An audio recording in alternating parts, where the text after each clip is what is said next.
पाकिस्तान के फ़ज़ाई दिफा में नए दौर का आगाज़। पाकिस्तान तुर्की के साथ मिलकर 5th generation stealth fighter jet तैयार करेगा।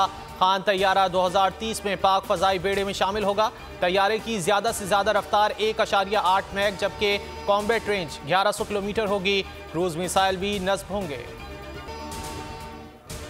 गैर मुल्की दौरे करने वाली खारजा पॉलिसी नाकाम हो गई। हमारे पास 3 अरब और IMF के 5 दिन रह गए। साबिक वज़ीर दाखिला शेख रशीद का ट्वीट, कहा माशी सियासी इक्तिसादी तबाही हो गई। अगर इलेक्शन वक्त पर ना हुए तो फिर कुछ नहीं कह सकते कि मुल्क में क्या होगा। हुकूमत का 7 जजों को ना मानना तौहीन अदालत है।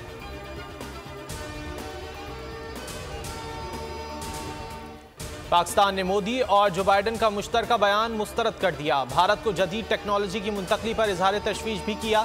पाकिस्तान से मुतालिक मखसूस हवाला गैर ज़रूरी, यकतरफा और गुमराह कुन है। तर्जुमान दफ्तर खारजा ने कहा है भारत रियासती दहशत गर्दी का सरपरस्त है। मकबूजा कश्मीर में संगीन सूरत हाल का नोटिस क्यों नहीं लिया गया। बयान बैनुल अक़वामी जिम्मेदारी से दस्तबरदार होने के मुतरादिफ है। भारत का अक़लियतों पर रियासती जबर और कश्मीर में मजालिम से तवज्जो हटाने की कोशिश की जा रही है। स्टेट बैंक ने IMF की बड़ी शर्त पूरी कर दी। दरामदाद पर आयद तमाम पाबंदियां हटा लीं। स्टेट बैंक ने दरामदाद पर आयद पाबंदियां खत्म करने का सर्कुलर जारी कर दिया। बंदरगाहों पर फंसे 6000 से जायद कंटेनर्स रिलीज करने के लिए बैंकों को ज़र मुबादला की फराहमी की इजाज़त दे दी। तमाम दरामदाद के लिए बिला तफरीक ज़र मुबादला फराहम होगा। स्टेट बैंक का कहना है फैसला स्टेक होल्डर्स की तजावीज़ पर किया गया। कोई सहाफ़ी और वकील फौज की तहवील में नहीं। अटॉर्नी जनरल का सुप्रीम कोर्ट में बयान, कहा फौज की तहवील में कोई खातून और कम उम्र भी नहीं। 9 मई वाक़े पर किसी खातून का फौजी अदालत में ट्रायल नहीं होगा। 102 अफराद फौज की तहवील में हैं। चीफ जस्टिस ने रिमार्क्स दिए, सहाफ़ियों और वकला के हवाले से तशवीश है। ऐसी सूरत हाल में दोनों के दरमियान तफरीक नहीं की जा सकती। मौजूदा केस में कोई और मामला नहीं उठाना चाहते।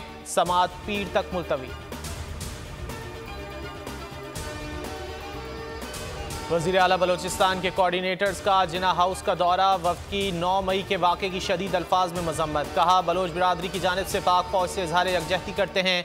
जिना हाउस पर हमले के बायस बलोचिस्तान के बच्चे को शदीद गम गुस्सा है।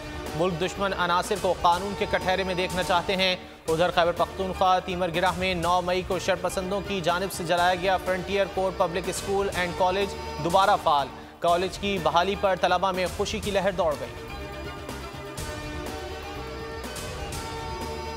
यूनान कश्ती हादसे के शिकार अफराद के लिए सर्च ऑपरेशन जारी। मजीद कोई मैयत ना मिल सकी। यूनान का ऑपरेशन बंद करने का ऐलान। हादसे में हाफिजाबाद का 20 साला नौजवान लीबिया में लापता। गुजरात के एजेंट ने वर्गला कर 22 लाख बटोरे। अब्दुल्ला 8 माह से साथियों समेत लापता है। विफाक की तरह सिंध हुकूमत ने भी ईद उल अजहा पर 4 छुट्टियों का ऐलान कर दिया। बुध से हफ्ते तक छुट्टी होगी। 28 जून से 1 जुलाई तक सरकारी दफातर और तालीमी इदारे बंद रहेंगे।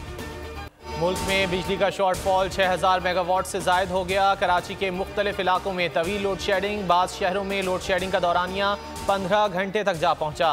बेशतर इलाकों में 8 से 10 घंटे तक बिजली मुअत्तल। शहरियों को सख्त मुश्किलात का सामना। सक्खर में मकीनों का लोड शेडिंग के खिलाफ एहतजाज। वापडा हुक्काम के खिलाफ नारे।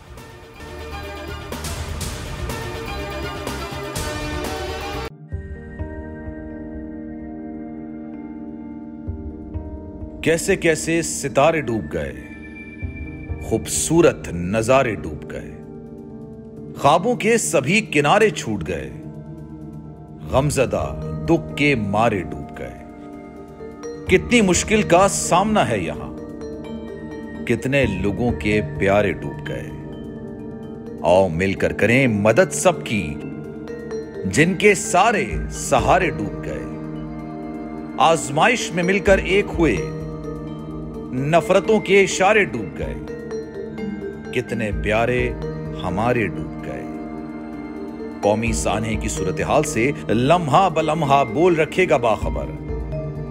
गम की इस घड़ी में बोल तारकीने वतन के अहले खाना के साथ खड़ा है।